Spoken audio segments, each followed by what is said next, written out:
उत्तम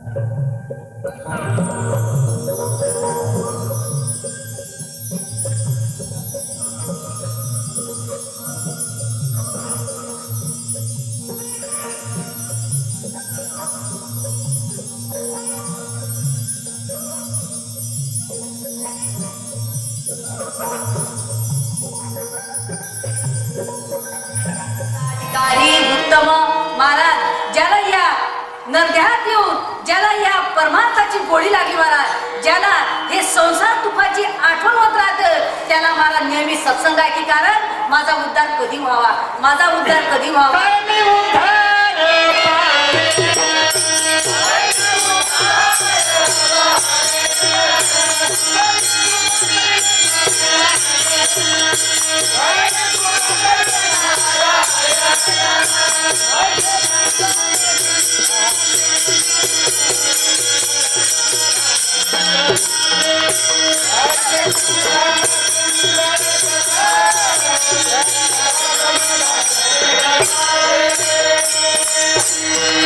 जगी ऐसा बापावा आणि ज्याचा वंश मुक्तीची जावा.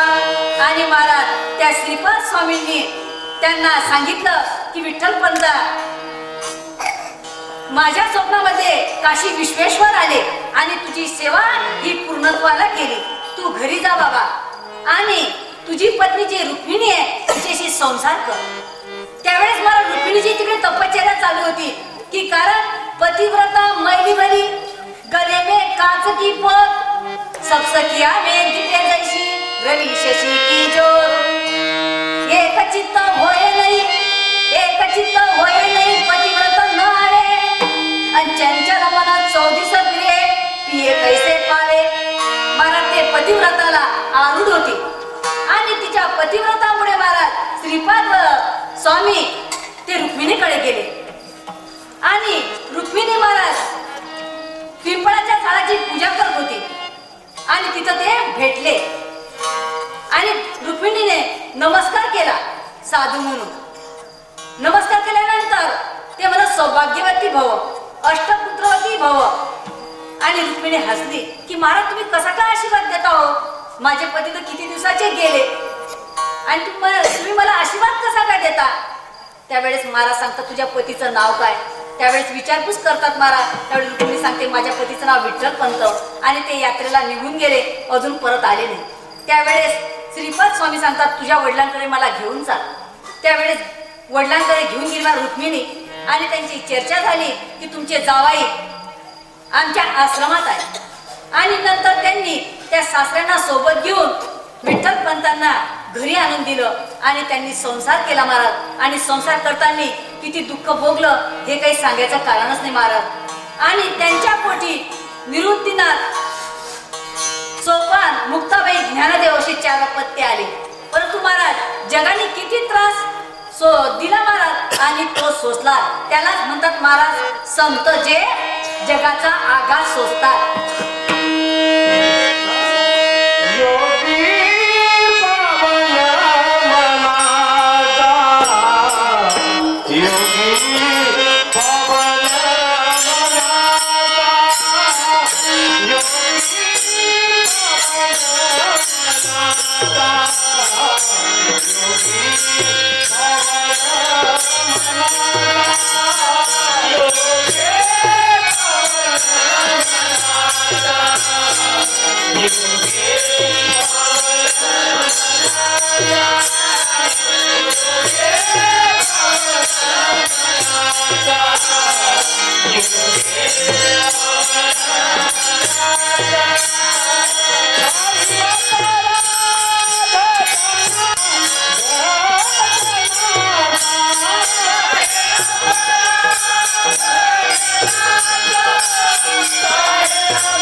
Thank you.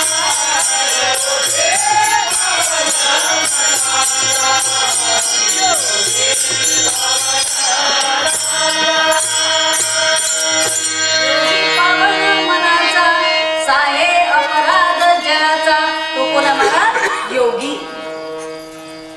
तसे महाराज आपल्याला सद्गुरू महाराजांनी बोध दिला, परंतु महाराज एवढा आनंद व्हायला पाहिजे, एवढा आपलं हृदय गलगल व्हायला पाहिजे महाराज, कारण आपण महाराज झालो म्हणून आपण नाराज दिसायला नको.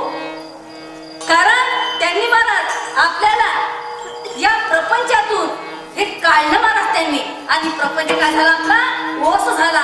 म्हणून आता काय महाराज, म्हणून त्यांनाच महाराज सद्गुरू संत म्हणतात. काय केलं महाराज त्यांनी, फक्तच महाराज आपल्याला हे नजर दुसरी बसवली. बाई कोई सतगुरु संत कहावे, बाई कोई सतगुरु संत कहावे,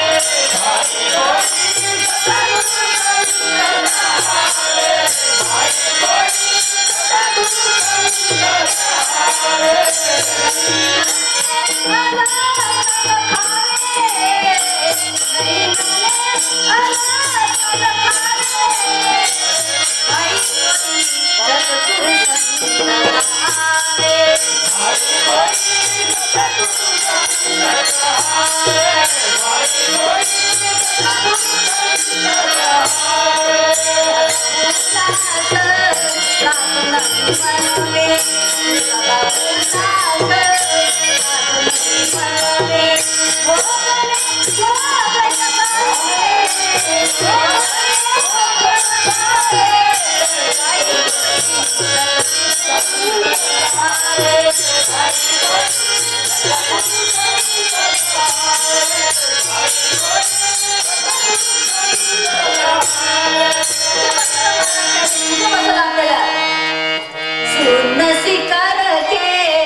बाई कोई सतगुरु संत कहावे.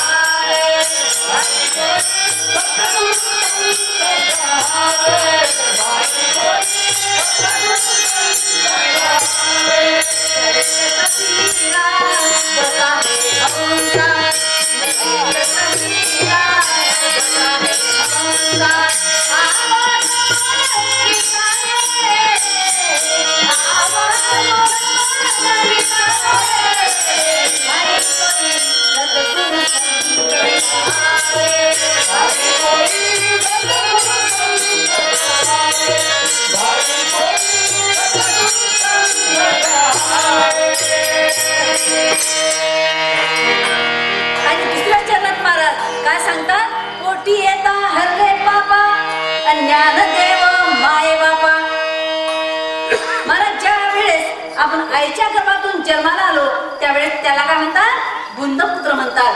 परंतु जो गुरुमुखातून जन्म झाला तो कोण आहे, नादपुत्र. म्हणून पोटी येता हरले पापा ज्ञानदेव माये बापा. एका संताकडे महाराज एक शिष्य येतो आणि बसतो. महाराज म्हणतात, बा शिष्या तू कोठून आला. शिष्य म्हणतो की महाराज मी घरून आलो. नंतर महाराज म्हणतात, तू याच्या अगोदर कोठे होता. शिष्य म्हणतो, मी याच्या अगोदर शेतात होतो. नंतर तू महाराज विचारतात, बा शिष्या याच्या अगोदर तू कोठे होता. याच्या अगोदर मला आठवत नाही महाराज कोठे होतो. याच्या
पंढरपुरा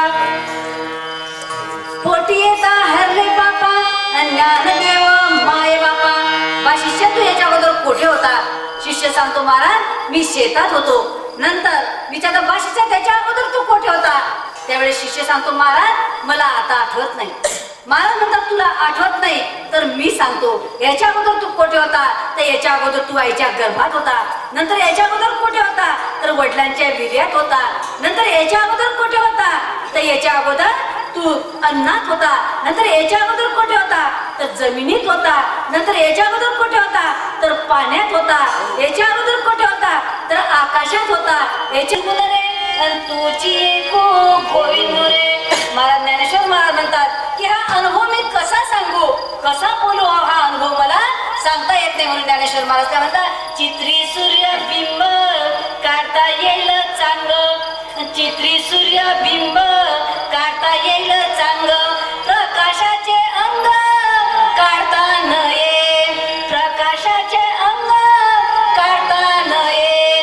ब्रह्मज्ञान मुखी बोलू येईल चांग. ब्रह्मज्ञान मुखी बोलू येईल चांग. अनुभवाचे अंग सांगता नये. अनुभवाचे अंग सांगता नये. संन्यासाचे सोंग घेता येईल चांग. संन्यासाचे सोंग घेता येईल सांग. वैराग्याचे सोंग आणता नये. वैराग्याचे सोंग आणता नये. ज्ञानदेव म्हणे गुरु कृपा सांग. ज्ञानदेव म्हणे गुरु कृपा सांग. तरीचे भाग्य येईल हाता.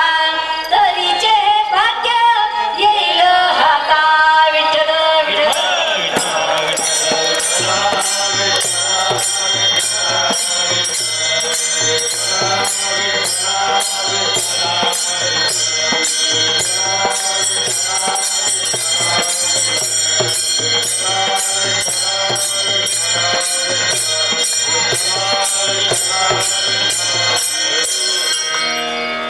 आणि महाराज अनिर्वाच्य झालं ते तूच आहे. आपल्या गुरु महाराजांनी आपल्याला सांगितलं की बाबा रे तू तेच आहे जे डोळ्यांनी दिसू शकत नाही, ते तूच आहे. आणि महाराज याच्यावर विश्वास, या वचनावर दृढ विश्वास होण्यासाठी आपल्याला महाराज अभ्यास करावा लागेल.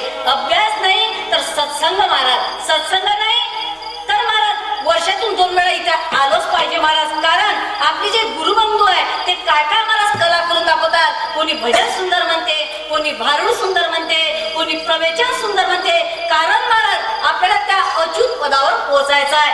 आणि या संतांची कळवळ त्याच्यासाठी आहे की कोण अच्युत पदावर जाण्याचा प्रयत्न करून राहिला, त्यांच्याकडे महाराज त्यांचं लक्ष आहे. म्हणून त्याची माझी हित करीती सकळ जेणे हा गोपाळ कृपा करी. महाराज रावजी बाबांनी काय सुंदर केलं महाराज की 6 महिन्यातून पुण्यतिथी येते आणि 6 महिन्यातून गुरुपौर्णिमा येते. पामारा त्यांनी देहबी कोण्या वेळेस सोडला. कारण की त्यांनी सांगितलंय महाराज रावजी वचनामृत जर वाचन केलं महाराज तर महाराज धन्य धन्य होते. की त्यांनी सांगलं की 6 महिन्यातून सद्गुरूची भेट झालीच पाहिजे महाराज. 6 महिन्यातून जो खरा शिष्य असतो महाराज तो 2 महिन्यातून सुद्धा राहू शकत नाही.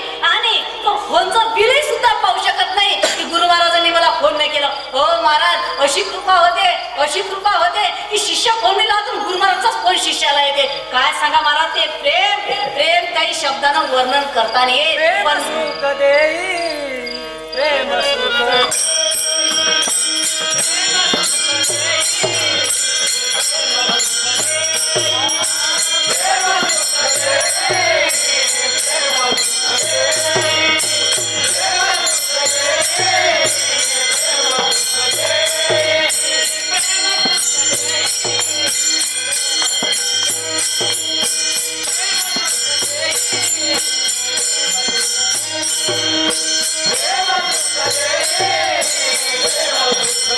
Hey!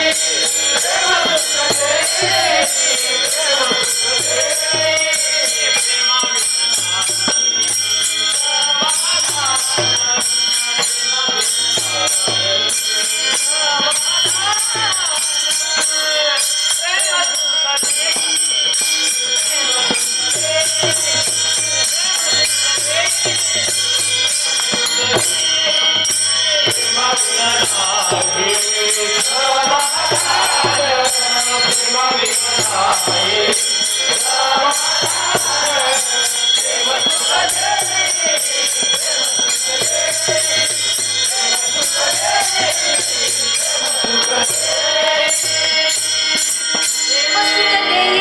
सुख देई कोणतं सुख मागितलं महाराज? प्रेम. म्हणून ते प्रेम शब्दानं वर्णन होत नाही महाराज. जेथे प्रेम आहे तेथे महाराज गुणदोष नाही. जेथे प्रेम आहे महाराज तेथे अधिकार नाही. कारण महाराज कर्तव्याचा दास काय आहे? अधिकार आहे महाराज. सेवाच माणसाची अधिकाराला प्राप्त करते. म्हणून प्रेम सुख देई, प्रेम सुख देई. कबीरजी काय सांगतात महाराज? कबीरजी म्हणतात मी असाच पाठ फिरत आहे आणि आपले गुरु महाराजही असेच पाठ फिरत आहे महाराज. काय फिरण्याची गरज आहे त्यांना? पण प्रेमी ढूंढता मै चला, प्रेमी ढूंढता मै चला, प्रेमी मिला न कोय आणि प्रेमी से प्रेमी मिला विषते अमृत होय. सारा सुरा सब मिले, सारा सुरा सब मिले, घायल मिले ना कोय. सारा सुरा सब मिले, घायल मिले ना कोय. घायल को घायल मिले तो गुरु भक्ति दृढ़ होय. अरे विठ्ठल विठ्ठल.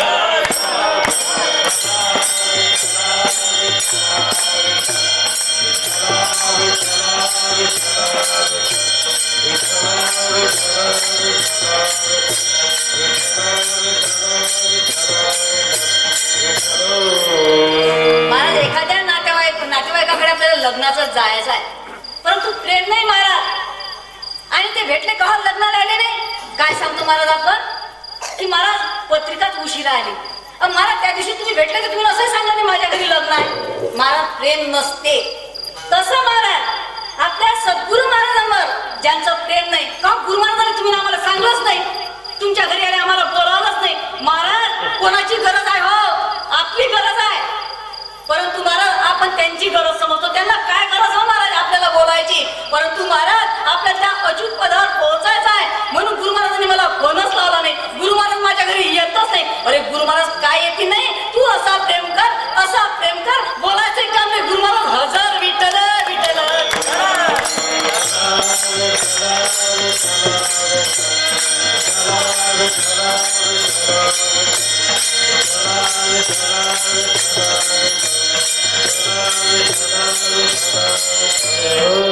महाराज मी हे अवगुण शोधत नाही, परंतु महाराज जे गुरु महाराजांनी आपल्याला वचन दिलेलं आहे महाराज, ज्या ठिकाणी आपल्याला पोहोचत केलं त्या ठिकाणावर आपण पोहोचायला पाहिजे.